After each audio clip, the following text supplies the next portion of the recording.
Johnson hadn't worked in 4 years. She had 3 small kids to raise.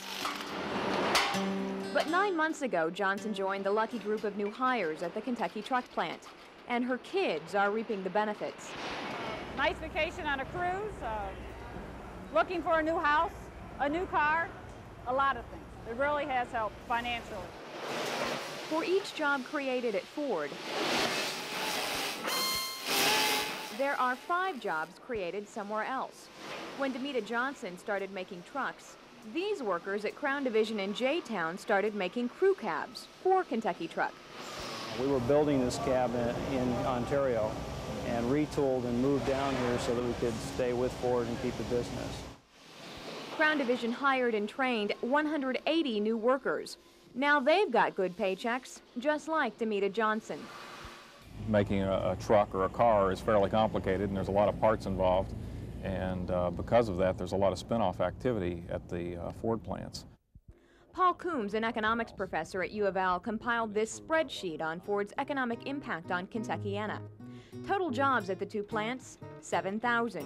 The average income of a Ford worker, more than $41,000 a year.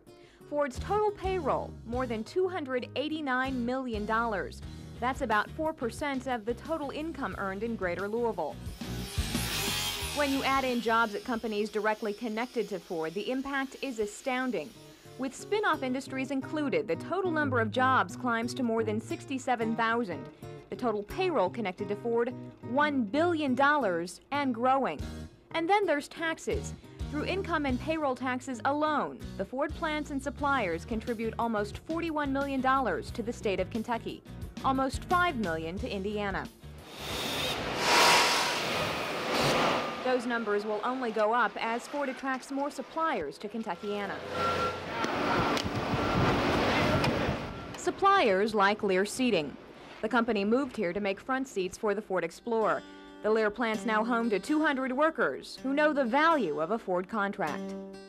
It's allowed us to employ a lot of people. It helped us to grow and expand. Thanks to extra business from Ford, Lear Seat is again hiring new workers for its plant here in Louisville.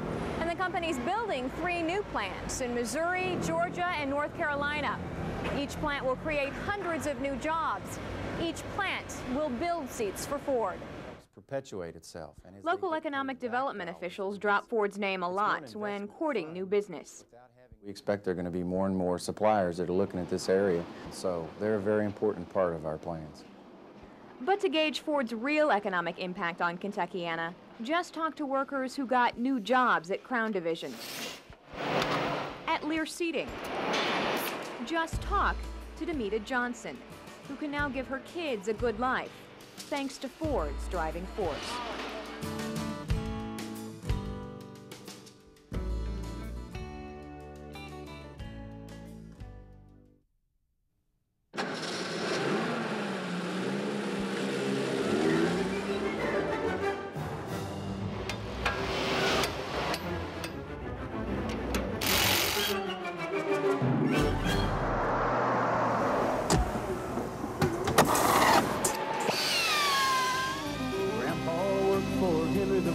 My dad worked for his son. Clay Baker's father hired on at Ford's plant on Southwestern Parkway back in 1935. I think they had probably the best wages, of anybody at that time. I think Henry Ford told everybody ought to make $5 a day. And so I think that's what really brought him here. Bend your back and lift that iron. Sometimes this job is hell. 17 years later, Clay went to work for Ford, and now his 2 sons work with him at the Louisville assembly plant. Clay's oldest son, Dennis, works in the trim department. I was proud to do the same thing that my dad and my grandfathers, both grandfathers, had done before me. The Bakers are just one of dozens of Kentuckiana families who for decades have turned to Ford for a steady paycheck and a sense of stability. To talk to anybody here and you'll find out you don't have to be related to be family. People enjoy coming to work. People enjoy what they're doing. They communicate, they do things well. That cooperative spirit is essential at Louisville Assembly. Workers voluntarily put in 10-hour days and work every other Saturday to keep up with demand for the Explorer. They care about each other. We want everyone that buys an Explorer to be satisfied with all the fits on it. They care about their products. So come on back now, we'll show you what we have for you. And they care about the community. During the holidays, Ford workers turn into Santa's elves, bringing Christmas to needy children. Oh, man. So they realize what a nice job this is in this plant, and they're willing to share it with others. That's what I talk about care. You don't find this at other places. I mean that. There's no shortage of goodwill or gratitude at the Kentucky truck plant. Rich Richardson's been on the job for 37 years.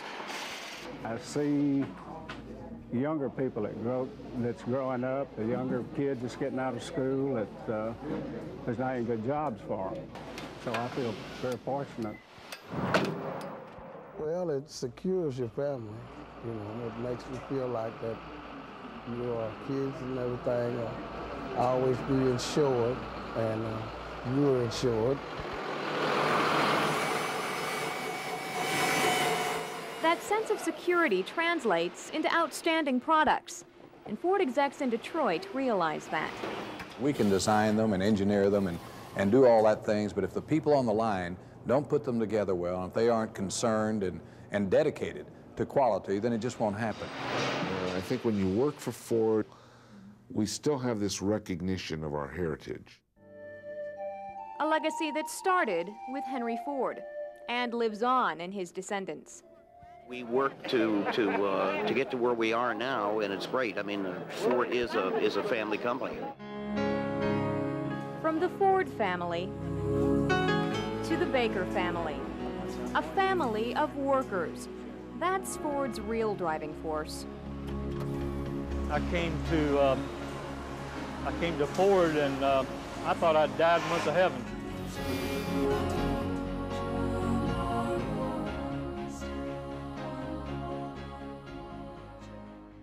Sweet.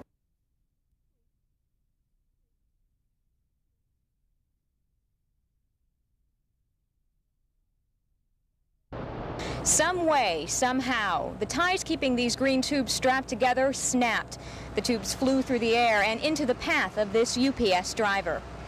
Popped over the wall there in the middle and just covered the whole interstate. There wasn't anywhere to go.